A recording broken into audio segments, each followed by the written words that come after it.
pretty good at drinking beer. I'm pretty good at drinking beer. Guys, Sunday morning. Sunday morning, and we're all here to look at the. Well, you're here to look at it. I'm looking forward to drinking it. The Mystical Stout from Wildwood Brewing Company, an Irish dry stout. This is another one from my friend Mike. His I don't know if I asked if he wanted it or not. His channel is the Recoil channel, and kind of like with Tom, who sent me the flying fish and the hot sauce. Excuse me. It's almost as though I haven't spoken to anyone yet today. Oh yeah, because I haven't. But you guys. With Tom's channel, which is Tom R. These are both guys that are very interactive with me, but they don't have any videos up. So I'm vouching for them. I think both of them have some kind of plans to do videos when they situate a camera, man cave, something to make videos on. Other than that, the only thing, two things, and no, my hollow dick. I'm simply asking if anyone has links or knows where I can find and not send me one. The other day when I did pick up all the stuff, I picked up this Butler Creek, and right off the bat, you know, why is it that when you look at something and think it might be a good alternative, you can't really find much negative about it, and as soon as you actually, you know, fork over the money and own one, you can't find anything good about it. Butler Creek is just entirely all plastic, where the heck I do with it now? Where the original from Ruger is steel, and Ruger does make a version of this. It's called the BX25, and that's what I'd really like to get my hands on. I'm not one of these guys that necessarily has to be stocked to the hilt on mags. I guess I have a lot of mags for 223, but other than that, I have usually 4 of everything. I'd like to get at least a couple of those BX25s. Maybe I shouldn't complain. It seems like it was about a 50-50. Either it worked or it did not work in someone's gun, and it wasn't just the Rugers that had the problems. Other than that, and a few of you guys that follow both of the channels, like usual, by the time there's, you know, 30 views, there's 4 or 5 dislikes for, like, you know, pretty much anything I do, because I got my dedicated trolls. But it just makes me mad. Damn it. A few of you guys had nailed it right on the head. If you watch the video yesterday when I draw, I mean, they're still all in there. Oh, here, you know, someone will make a comment, but like every single one in there said Hornet Fixer on it. I just randomly drew one. If I threw Hornet Fixers away, the second place would have gone to Vapor Shizzles. Vapor Shizzles. So, but a couple of you guessed it right on when you said, if you look, the expression on my face, I contemplated for a moment shutting the video down and redoing it so that I could maybe randomly pick someone more obscure. But at the last minute, I thought about it. It's like, would that have been fair to Jim? I randomly picked Jim from a bucket of 47. And all I have to say to the dumb fuck that left the comment that it was rigged and he's glad he didn't enter, guess what, ass wipe? You're right, it was rigged. You had to be one of the 47 to have a chance at winning. Just like the dumb shits that enter every single one of these giveaways. Someone always thinks they Someone always thinks they know. But I'm going to give you guys, the brew side of it, a little behind the scenes, just to show that not only do I and my group, that we do not do this for subs or publicity. Here's something you don't know. Every single time we have given away, well, 2 so far, both times that we have given away an AR-15, we have built one secretly for a member of our inner circle that, like the first time around, we all had an input into it, and one name kept coming up. And I said, if we do that, because I said we were all going to pick, everybody had a say, and it was going to come down to that. And the same name was coming up amongst most of the guys that were picking, what was it, 10 of us? And I said, if we do that, everybody's going to cry foul. And it's like, yeah, but it was our decision. And it's like, I said, well, for right now, why don't we not do this? And what we decided is that behind the scenes, we built 2. And that one went out to that person, and nobody knew about it. And the same thing happened the last time, except for the assault weapons ban from Obama happened, and we pretty much, to be long story short, I still don't have all the parts to build that particular AR. But when you saw those parts laying on the table, I do have enough to complete the lower for that person's gun. And that is going to be a Palmetto State Armory. And you can see it's in the going to be in the flat dark earth combination. It has a Palmetto State parts group kit in it, and I don't know, it doesn't really have much in the way of fluffy extras right now. Maybe if I can get a hold of some really cool stuff, I'll put it in here. You know, the back plate, I put an Ambead single point sling mount on it. It has the Magpul Mo on it. It has a Fab Defense grip with a pop open cavity on it, and it's just, that's it. That's what I've got going so far, and this is another one that that's it. That's probably the most you're ever gonna see of it. I don't even know why I care, but that's what our group has done. There's no sleight of hand. There wasn't all the way from the beginning. It was planned out that like the first time around, Army Stinger was gonna win, and same with the second time around. That was just me and New York Half-Ass Prepper, and we both decided that John Solar 283 was a good guy, but this is a good guy too, and he's had his ups and downs, and we just want to surprise him with a build. So anyone that thinks that the stuff is rigged, connect the dots, bitch. Wow, first thing in the morning, man. I am just right on top of the hostility. But that's it, you know. I'm always amazed at the ability of the morons, and of course most of them they're total losers in the first place, so that's all they have. Once again, you got to go out there and get that special product so you can get the Cheeto dust off your nuts in your beanbag chair while you're sitting down in your mom's basement because you're so fucking tough when you're on your keyboard.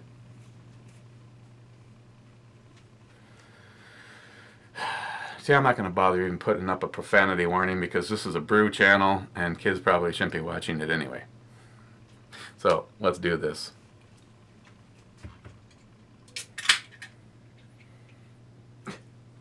Am I disappointed that Hornet Fixer Jim won? Hell no. That guy has been all over sending people stuff. He sent me stuff. He sent Ms. Bomey stuff. You know, Jim's a good guy. So, things all seem to work itself out. It's called karma. There we go.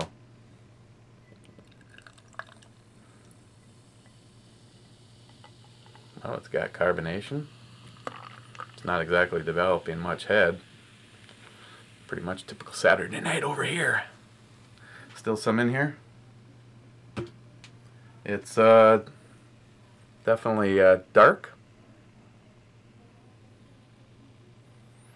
So, Mike, unlike some of the guys that I'm assuming you've actually tried some of these things before sending them out, or it's just like a haha giggle giggle thing. Like I said, it had good carbonation. We didn't really do much in the way of head, and there's not really much left behind, but a big glass of beer. So let's drink.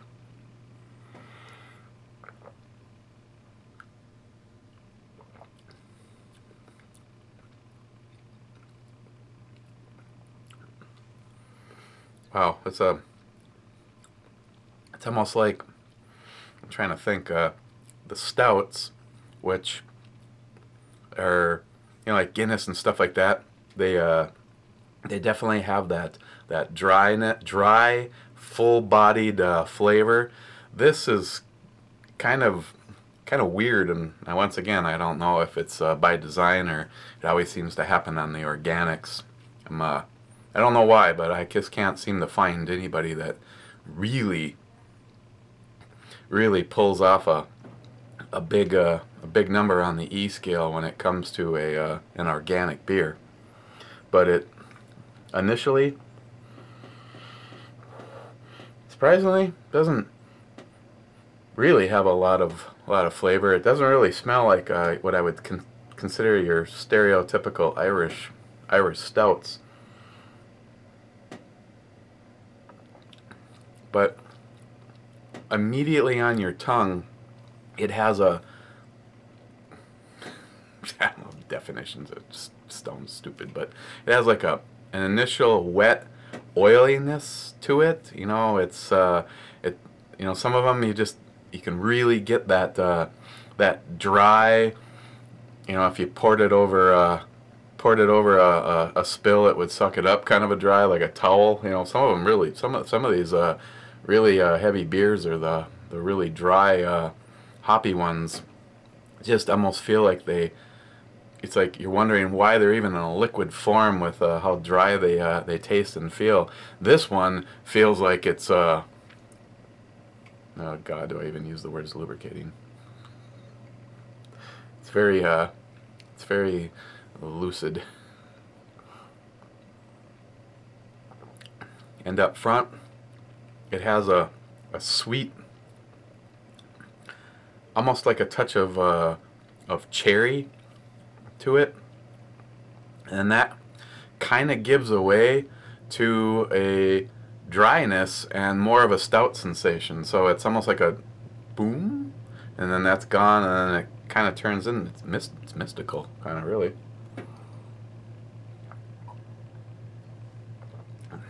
And I think you said this was a 5.2, which it doesn't really even have the sensation of being that.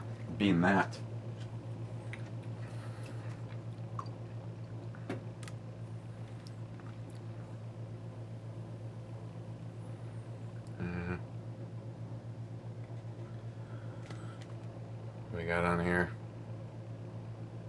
We got a little story time. Some history and a cheers.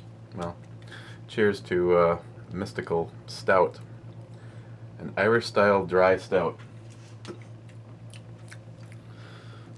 And then of course I do have to admit, this is the first of anything. No coffee, no nothing yet today. As a matter of fact, because I knew I was going to head right down here and do this, I even skipped the toothpaste, because that really can mess things up. But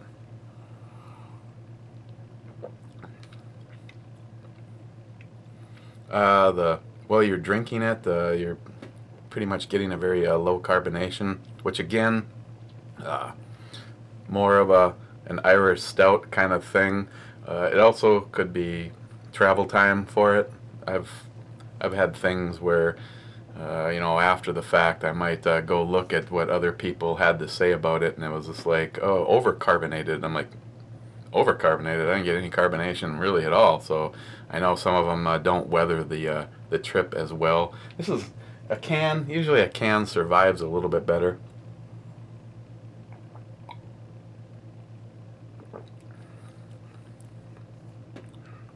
So I don't know. I guess if I were just to someone were just to pour this to me and slide it across the bar and say, "What do you think?" I, to be honest, I'm not even sure I'd even guess it as an Irish stout. And that up front, it's almost more of a, I don't know. It almost tastes like you've kind of dumped a couple different things together, and I'm not exactly overly sure. Plus we got, I don't know if you can even see that. There's definitely stuff in it. That's the mystical part. Would I get it again? Nah, no, I don't actually think I'd get this again.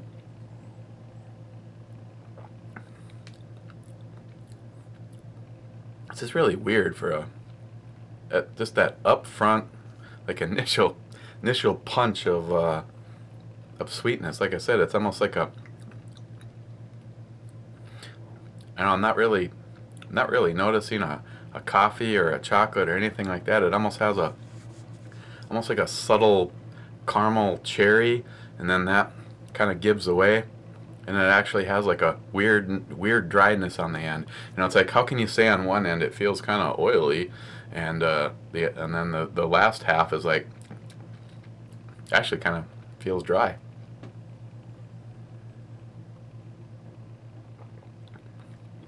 Maybe it's the stuff floating around in it. It dries out your tongue.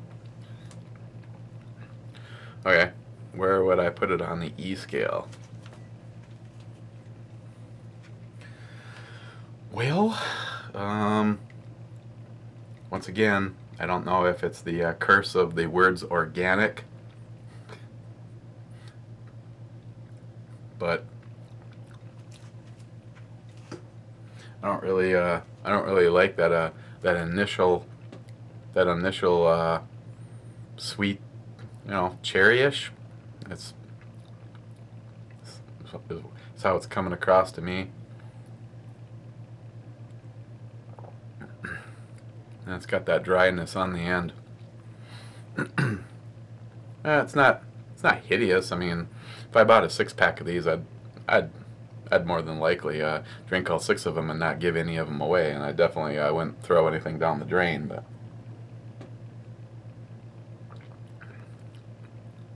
it's just that initial hit. It's almost like someone snuck up and dumped a little bit of a cherry wine cooler and a beer together, and it's like the only really things I'm picking up right now. So I don't know if my palate's all messed up, but you know, normally right away is when you really get the true sense of your taste sensation. So I think I'd put this you know, a 2 on the E scale.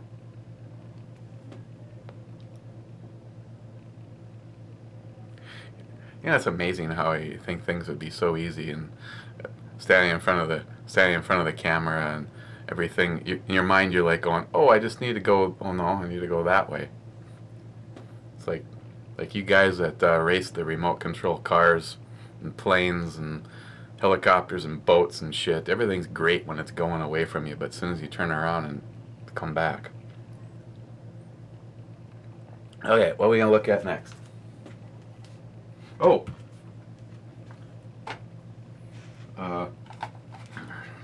because Tom, you were inquiring.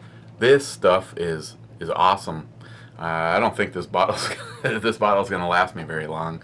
For the steaks, I mixed it about 50-50 with A1 steak sauce because I really love A1. I usually get A1 bold, but someone else went to the store for me and didn't get the bold, where this came in handy.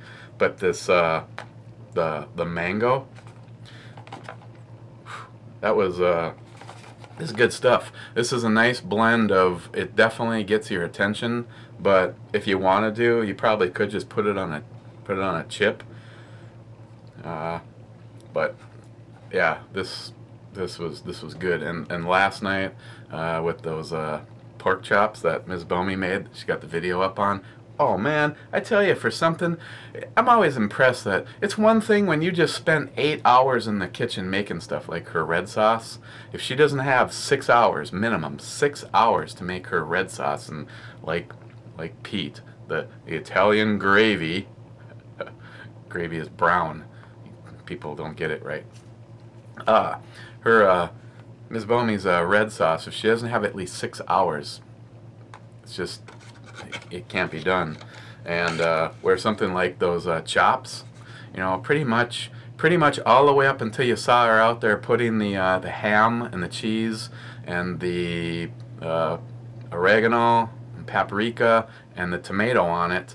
It was what we probably all do. I mean, go ahead and do the initial flavoring kind of to taste, and then once it's ready, once the meat is just about ready to come off the grill, and you're out there just to melt the cheese over the ham slice and the tomato. Whew, man, that was, like I said, I'm always impressed when you can take something and, you know, the prep time was a slice of tomato and lay the cheese slices out and open up the bag of ham. And I suppose in this case you could do there's several, I can think of several Italian meats. I'd butcher the name. She's a lot better at them. I just go down to the little Italian store on the corner and ask them for, basically it's the 2 or 3 meats on the end that are very expensive. But oof, that would be, I think that would be even better, is to actually, since how this was an Italian pork chop, to put an Italian meat on there, and then the provolone and the tomato. But yeah, this I just poured a big puddle of this on the plate and dunked the pork in there. So yeah, sirree, Tom, you wanted some feedback? This is some good ass stuff. And normally when I buy hot sauce, I don't pick up stuff that has like the fruit in it. Like Newman's has peach, and I think he might have the mango. Normally I stick away from those, but boy, this was just super. I see they have other things too. Awesome. So what are we gonna look at next? I think I'm going to be buyer beware on that Phillips for a little while. So do I want to look at Nasty Habit or the espresso tomorrow? God, if I would have been thinking about it, I would have chilled this thing down for this morning, and we would have done a espresso. That might be a good thing for the weekend. Why don't we look at Nasty Habit. Nasty Habit. It's an IPA. It's a 6%, and they say strong beer, which I don't really honestly categorize that as strong myself, but that's fine. You know. Allow yourself to be seduced by the Nasty Habit, a generously hopped IPA balanced by the diabolical blend of rich specialty malts and pure mountain water. A worked ale that leaves you lusting for more. Oh no, sorry. A wicked ale. Which makes more sense. Nasty Habit. So let's do that. As a side note, being that it's Sunday, I still have not heard from my boss as to what it is I'm doing tomorrow. So if I'm not doing anything at all, I guess there'll be a brew review for sure. Otherwise, we'll see you guys tomorrow. And again, thank you, Mike and Tom, for the beer and the hot sauce. As a matter of fact, I think I might go upstairs and make something with eggs and pour a little bit of this over it. So, again, a nice long bitch fest brew review.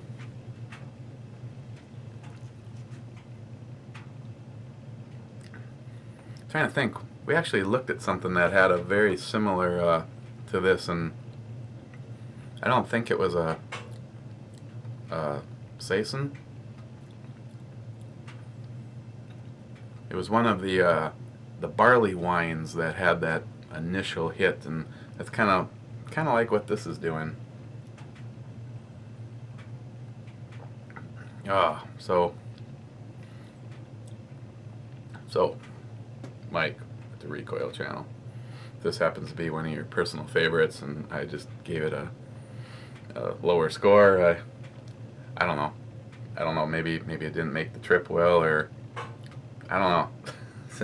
These damn organics, I mean, it all sounds good, but I can't seem to find an organic that sits very high on the old E scale.